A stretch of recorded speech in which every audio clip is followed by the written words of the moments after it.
we'll guide you through how to use Healing Brush tool in Photopea. Quick disclaimer, you need to follow this guide carefully, because skipping a step will affect your final result.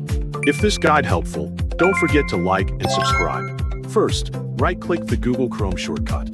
Click Open to launch the browser. Click on the address bar and type Photopea. Press Enter on your keyboard.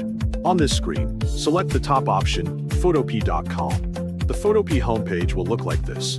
Select Open from Computer to access your photo. Locate the photo you prepared. Click on the photo and open it. Once the editing page loads, press Ctrl+0 to fit the canvas to your screen. Look at the toolbar on the left side of the screen. Look for the Healing Brush tool in the toolbar.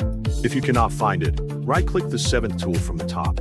Use the Healing Brush tool to remove specific objects. In this example, we will remove this necklace. First, select the area around the object. The area around the necklace is the skin. Select the skin by holding Alt and then clicking on the skin. After that, set the brush hardness from 0 to 50. Start brushing on the object. Work slowly for optimal results. Use the zoom feature to make things easier. Make sure small details are blended perfectly. As the image opens, take a moment to confirm that it is the correct file before continuing.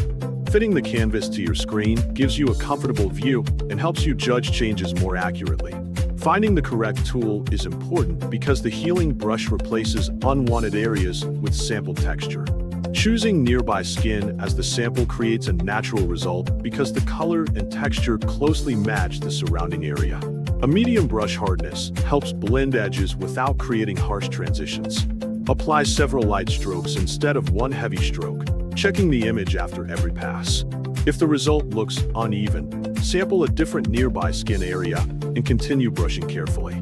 Zoom in whenever fine details need attention, then zoom out occasionally to confirm the overall appearance remains realistic and smooth from a normal viewing distance.